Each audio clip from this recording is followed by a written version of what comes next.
Welcome, everyone, to the Aliveness Habit, refreshing conversations with everyday masters of aliveness. And this is a conversation series with beautiful people that I meet in my everyday life. And it's to explore the full rapture of what it means to feel alive for each one of us. And so I have an amazing guest with me today. Her name is Sam Allen. And Sam joins me from Switzerland. And Sam and I met very recently on LinkedIn, of all places. And so here we are having a beautiful chat because we share the common, the common love of aliveness, the experience of aliveness, the word aliveness. And so Sam reached out, and I was so delighted to welcome her as a guest on the show. And so I'm just going to share a little bit about Sam, and then Sam, we're going to kick off our chat. But Sam is a Tantra guide and a creative leadership coach and a poet, beautiful poet. I actually was just on your website having a look and checking you out. It's so beautiful. Your words are lovely. An author of The Wild Feminine Spirit. And Sam specializes in helping women connect to pleasure and prioritize it and experience pleasure in new, heightened ways. And she's passionate about helping women to open their senses and courageously lead authentic and expressive lives full of joy. Super juicy. Thank you so much, Sam, for being here. I'm so happy to have this opportunity. I'm so excited to be here with you. And I was just noticing as you were doing the introduction, how much your eyes sparkle when you talk about aliveness. So I was just kind of feeling the resonance of that in you as you were speaking. Oh, that's so nice. Thank you for sharing that. So I'm going to kick off with the question that I ask all my guests, and then we will go from there and see where our conversation takes us. But what does the word aliveness mean to you? I close my eyes when you ask me that, because I realize that aliveness is this feeling of being connected from the inside out. So I feel in connection with my sensations in my body. I feel connection with my feelings and my heart. And at the same time, I feel in a kind of communion with the environment around me. So I'm experiencing it all full on, and I'm connected to it all at the same time. And I'm not numbing myself. I'm not disassociating with life. I'm feeling the ups and the downs and the fullness of this whole thing. Yeah. The fullness. Yeah, I love that word. Experiencing it all, feeling Yes. full. Yeah. Yeah. And how has the experience of aliveness evolved for you over time? That's a great question. I've always been a highly sensitive being. So I've always had this kind of fortunate access, I guess, to my feelings, to my sensations. But at times in my life, Alexandra, it's been difficult because, the world doesn't always appreciate that, right? We've got jobs to do, places to go, factual things to achieve, And so in certain areas and certain pockets of my life, I sort of packed that side of me away, although I never could really. But it came back to bite me, and it came out in moments of anxiety. I used to be a really big anxiety sufferer, frustration, and, pushing down of myself. And there was a period of time in my life where I really wasn't connected with my full authenticity. And and it started to hurt me physically. And so my journey into really fully embracing aliveness again started there when I realized I just can't live like that. There's so much going on in me. I can't pretend otherwise. So it's time to let it back out, to be my full self and to embrace everything that I am. So it was a long journey, and it continues to be, of course, because I think, we never really actually get there. And it started at first with some major losses in my life. I lost my father, who was my hero.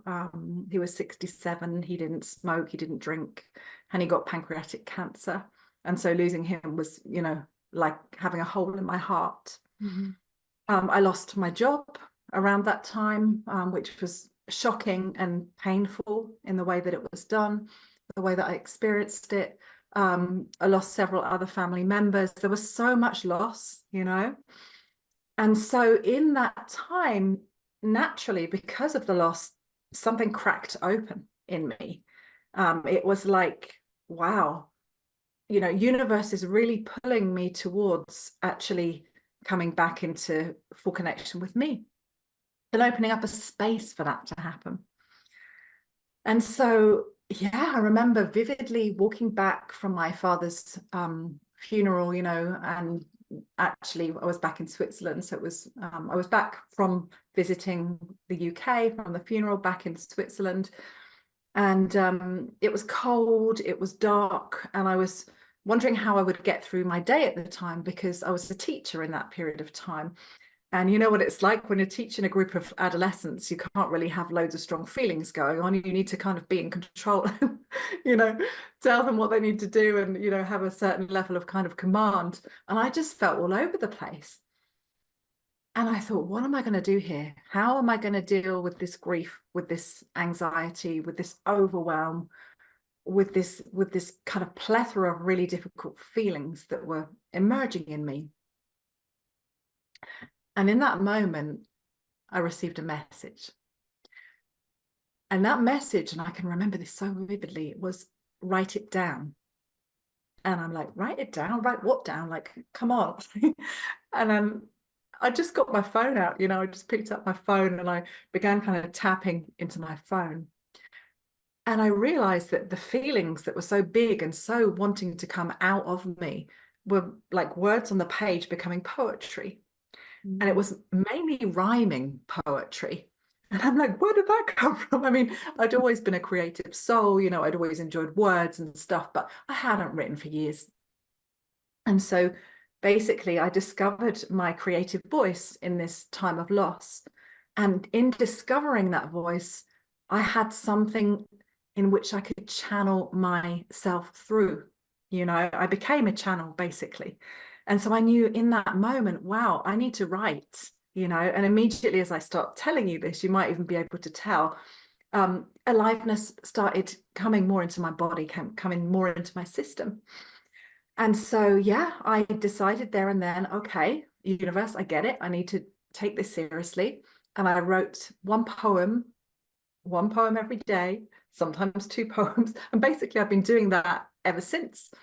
I have I had a blog for many years. I'm not so active on that now. I then began doing live poetry recitals, which I still do occasionally. I've published my book.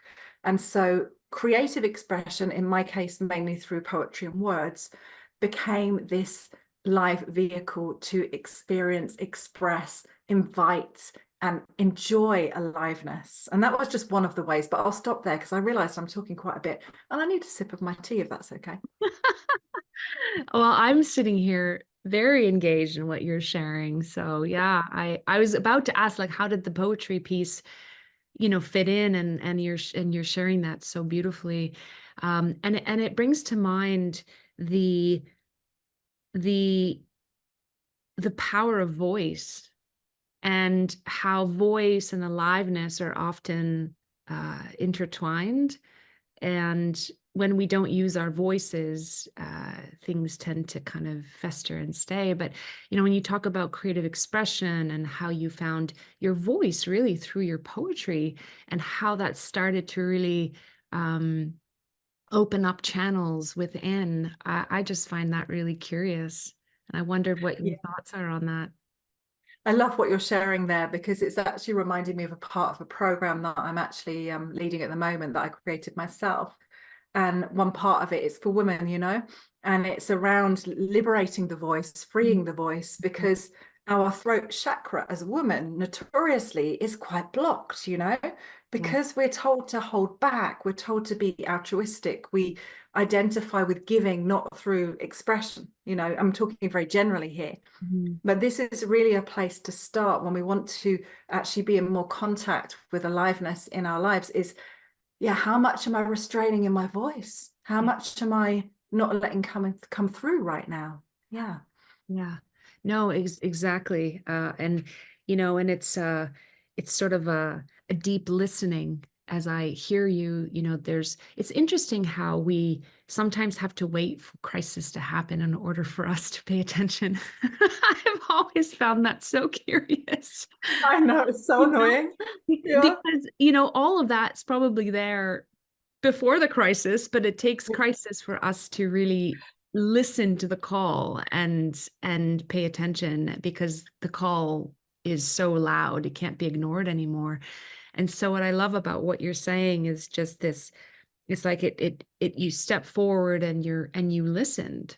That's when I hear you speak, it's like, well, what's really different? It's like you just listened, like write it Yeah. down. You listened to what was coming up, and then you follow, and then you honored that, and you did it. And it's Mm, interesting how we have to be in that place of surrender almost for us to really just heed the call of yeah. what's alive within us already. We're just Yeah, not listening. totally. I was going to say I hear you, which is quite appropriate in this case, right? But I do hear you. And it's, I also think I'm also quite lucky there because I consider myself to be clairaudient to a certain extent. So I do, like when I'm coaching and when I'm in a kind of intuitive space with clients, whether it's through the body work or through just the coaching, when I'm most tuned into myself and my client, I'm hearing stuff. And Mm, of course, I just chuck it back out because a lot of the time when I do that, it means something to people. And so here in the story that I'm telling you about myself, it was a bit like that, really. It was like this time I heard the message, but for me, and I took some action on it because I knew I had to. yeah, I think it's beautiful. And so how does Tantra fit into this journey?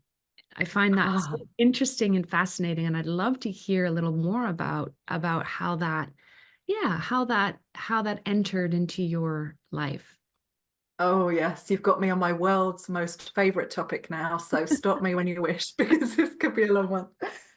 Okay, so basically, Tantra came onto my radar many years ago when a friend said to me, "Hey, you have all of this energy. Have you ever thought about, using it in a tantric way?" And I'm like, "Tantra, super shy. I don't know." And yet at the same time, something made me really curious. And then many years later, I found myself in Barcelona.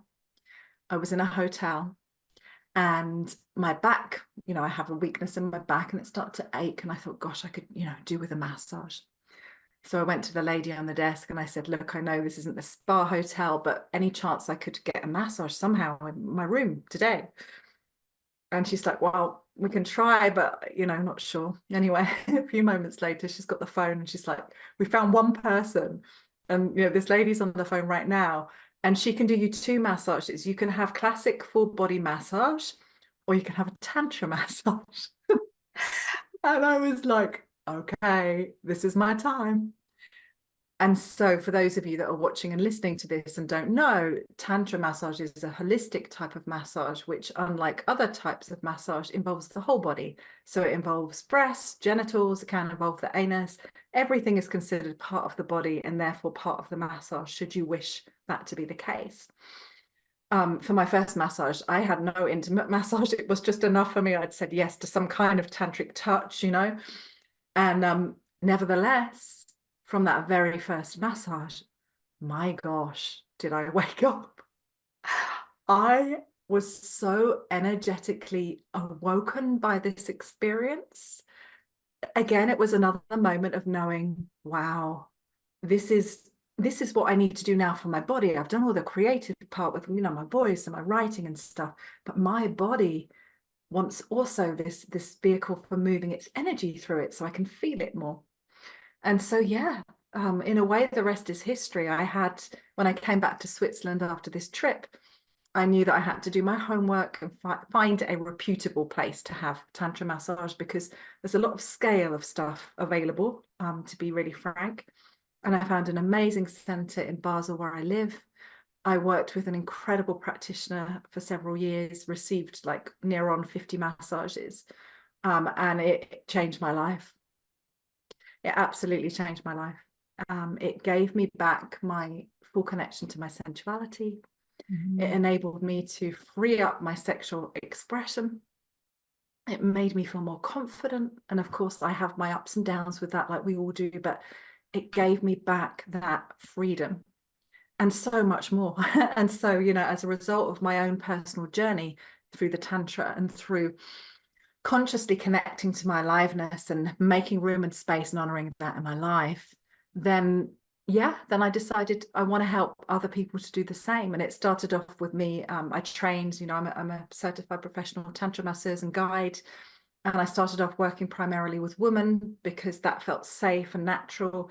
These days, I work also with men that I know, like, and trust. That for me is a very important part of my work.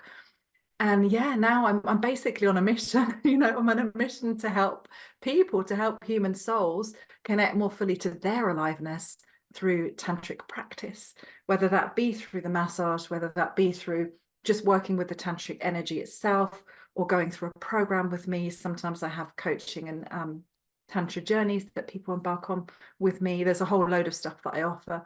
But yeah, it's all coming from that point. Very interesting.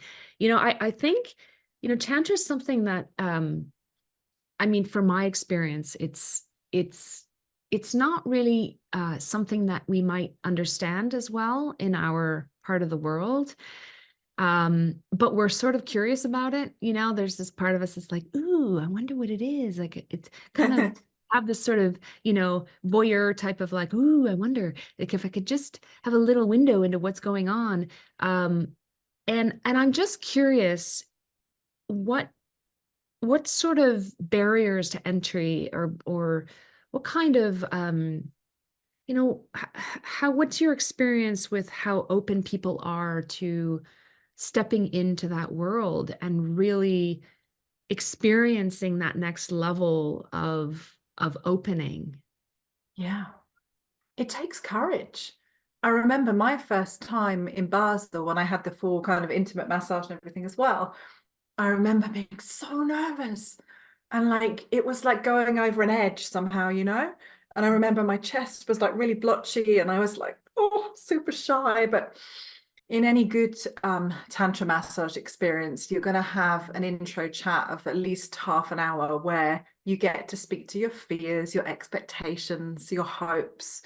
And so everything is a bit like in coaching, you know, you don't go into any touch or body work before you've had that connection with the practitioner and you've gone through those steps. So already there back then in that day, on that day, you know, I realized, okay, so I'm in a safe place. This is what's going to happen. And I started to relax into it pretty, you know, early on. But there's definitely a decision to go there, one which I'm super glad I took, you know. The thing is with it is once you've taken the decision and you've had the experience, then you wonder why you didn't do it before, you know, because it's so amazing. But there is something I remember also when I first received, there was something in my mind, some judgments, you know, oh my gosh, that's somebody touching my body in an intimate way. Is that, you know, is that the right thing? Should I be doing this? Is this bad? You know, thoughts like that were even cropping up when I first went along, which over the years dissipated completely because, you know, then I realized, my gosh, this is deep soul spiritual work. You know, our sensual and sexual energy is sacred. The challenge we have in the Western world is that it's very separate. You know, we have sex with our partner, we consider that's the only kind of contact we have with our sexual energy pretty much all of the time, unless we're perhaps dancing or so. And so we partition that energy in us and we make it something private and almost taboo, you know, whereas Tantra seeks to actually weave it all together, the sacred and the everyday. You know, our body is one thing, our sensual energy, our spiritual energy, our love. So there's something so precious about it and so pure and so very innocent, you know. And so I almost like tapped back into my own innocence again through actually going on this journey. Yeah. Yeah, that's, yeah, innocence, beautiful. Yeah, and I mean, you know, I can't help but sort of come back to this idea that, you know, really at the core, it's an act of self-love.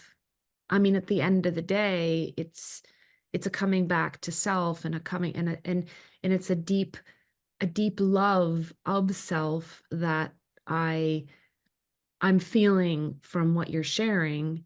And isn't it interesting that we block ourselves and we don't give ourselves permission to have that full experience of love with ourselves? Yeah, you sharing that actually made my heart space melt a little bit, I have to say, because it's self-love. Mm. You know, it's coming to a place of yielding and surrender in the body through loving and conscious touch, where you cannot help but love yourself because your ego's melted away and you're just left with your essence and who you are, and who we are beneath all of it is something very beautiful. We're love and light, you know. And I know this might all sound a bit esoteric and fluffy. I don't wish for it to sound like that, because it's actually a very physical feeling when you feel it through Tantra, you know. I remember sensations in my belly of just like a swirling around. It's like a mini kind of bead swirling around, and it was like being in contact with my innermost kernel of life, you know. And it was so special and so sacred, yeah, and very real. And that's the thing, many religions, you know, they believe in transcendence through the higher realms and stuff, whereas Tantra actually is a lot centered around the body. So finding transcendence through this physical body that we find ourselves in the here and now. Mm-hmm. And of course, many of us are kind of dragging our bodies through the day, you know, through the Zoom calls and like with very little, yeah, gentle connection with this temple that is the home to our soul. And so I found through Tantra an honoring of a celebration of me through my body. And this enabled me to come into a much deeper sense of self-love. Yeah. Yeah, that's beautiful. And how do you what feels different in that space of aliveness for you? Ah, I love that question, Alexandra. So what feels different is the groundedness about it. I've always been quite an excitable human being, and somehow I still have that and more, and yet it's grounded more in my body. So because Tantra very much encourages you to breathe down into the pelvis, to breathe down into the genitals, to feel your feet on the ground. I've over these years, you know, I've managed now to keep that sense of groundedness when I become excited. Not all of the time, but much more than before. So that's a massive thing. And new levels of ecstasy and bliss. I've had, I mean, they talk about, you know, having orgasmic experiences through Tantra, and I've had the honor and the blessing to experience backgasms, you know, like spasms of orgasmic energy kind of rippling through my spine. Heartgasms, where, and that's what my podcast is all about, where the heart space starts to tingle and open and almost explode, you know, all sorts of gasms. So I've learned that my aliveness, you know, it can come in so many different parts of me and be expressed in so many different ways. And so, yeah, it's been very energetic. It's been very physical. And there's one moment that I experienced recently, actually, when I was receiving some tantric touch. And it took me to such a place of pure joy that after the event, 2 hours later, I was sat in my lounge and I lit a little candle, had a cup of tea, you know, everyday stuff. And time then just began to stand still. If you ever had one of those moments where, like, I must have been sat there in my lounge for about 2 hours, but it felt like 10 minutes because I was so immersed in the immediacy of the present moment that everything else kind of faded away. And this was a euphoric feeling, very simple, but very powerful. And I know it came from the fact that the massage that I'd received earlier on that day had opened my whole energetic body up to that extent that I was able to receive in the wholeness of that moment. Wow. Mm. Yeah. Yeah, beautiful. The connection between presence and joy and Mhm. aliveness, and Yeah, just being with, and not necessarily having anything to happen. It's just yeah, this experience of just being fully immersed in whatever is yeah, arising. yeah. Exactly. Um, Yeah, I mean now like I do like to go on holidays and stuff like that. I've always enjoyed a bit of travel, but I have to say these days I get so much pleasure out of day-to-day stuff through being more attuned to this energy in me that mm, I need less when it comes to stimulation yeah. because I'm stimulated from the inside out and I'm open to and available to what's here around me. And I mean, sometimes that's intense, by the way. I don't want to make this all sound peachy because there's times when that is overwhelming, because I now have the capacity to take in so much. Mhm. Some of that stuff may not be great stuff, right? So I Yeah. have to do my own energy work around what I let in, what I actually, clear away from me. Yeah, I think that's an interesting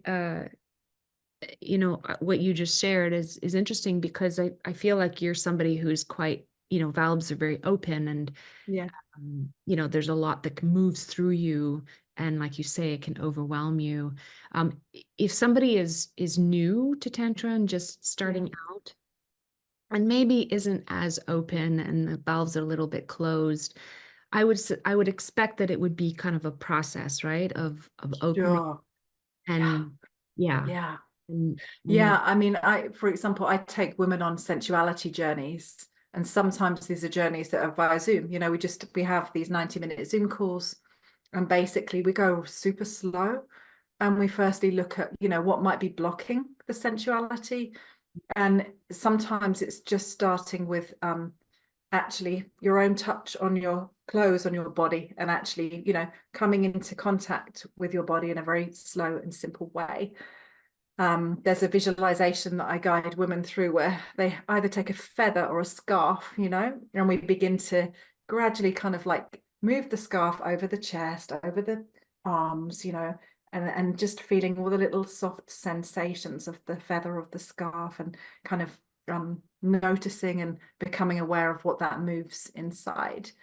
And so, yeah, if you're again watching this and you're thinking, I'm curious, but I'm so not there yet, mm, maybe the first step isn't tantra massage for you. Maybe it is actually, how can I begin to get back in contact with my central self? mhm, Because again, unfortunately, as women, we often grow up thinking that it's men or our partner mhm, that gives us our sensuality, or validates it or provides our pleasure for us, mhm, mhm. and then, we realize actually we can't always get that from our partner and we lose connection with ourselves. And so it's coming back to this idea that actually my connection with my sensuality is my responsibility, first and foremost. I Mhm. need to know how I want to be touched, how I like to be touched, what feels good now, which might be different if we've had children, or, we've had different life experiences that have changed a bit the geography of our body.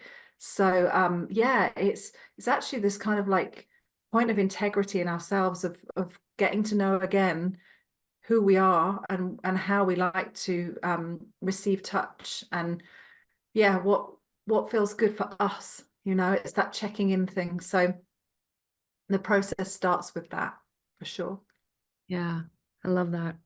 Oh boy, I think we could carry on this conversation for a long time, I feel. It's so curious and so interesting and so beautiful. It's an area I think that often is a little bit taboo. Like you said earlier, like the conversation is not something that you necessarily whip out at a cocktail party, or at it's sort of interesting that, right? Yeah. And so, to be able to just share it in such a beautiful and sacred and loving way, and offer it as an option for people who might not necessarily have thought about that as an Yeah. option, or who have misinterpreted it in some way or have perceived it to be something different than what it might be. And I think one of the things that really appreciate about you is it's the power of discovery. It's the constant, like, trying something new, get out and see what new what new discovery is there today to uncover, Absolutely. right? And I really appreciate that about what you're sharing today, because it's all about discovery, right? Yeah. That's kind of the overarching the Yeah, overarching theme is just, it's like you get to discover yourself and your you body. do. And Yeah. there's so much to discover, Alexandra. There I, is so much to discover. And, you know, again, like, do your homework. If you're curious, find a reputable place, go to a training, go to a retreat. You can connect with me if you'd like to. I'd be more than happy to have a chat.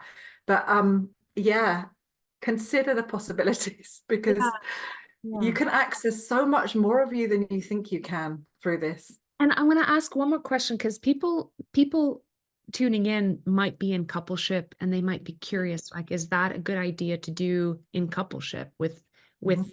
with the partnership together, or is it better to do it on your own? Yeah, interesting. So basically, my personal opinion, and it is just literally my opinion, is it's quite nice to start on your own first Mhm. because you then come into the union together, having both experienced it separately and knowing what you like and what feels good and stuff. So I think there's something beautiful about going on a little journey yourself and then perhaps going into that journey as a couple. Having said that, I offer couples workshops, and they can be great fun because you learn together and you get to try out live the stuff that might really, enhance your being. So it both is possible, but I would say don't skip over that beautiful step of you experiencing you first in this way. Yeah. So they don't rule each other out, but that's what I would say. Yeah. I love it. I love it. Well, I'm going to leave today's conversation. We have to wrap up, unfortunately, but I've so appreciated this chat. It's been just beautiful. I really appreciate everything you're sharing. And I think it's wonderful that you are sharing this mission and this beautiful work out into the world, and, educating people on it, and also offering it as an option for an enhanced experience of life that we all get to have, and it's our privilege and our right to have. So thank you for that. Why don't you leave us with one thing you'd like people to know about the experience of aliveness? Yeah. One thing I would like people to know about the experience of aliveness is that once you've dived right in there, you're never going back. Hallelujah, amen. That's it. Awesome. I love it. Beautiful. Thank you so much for being here, Sam. I've so appreciated this today.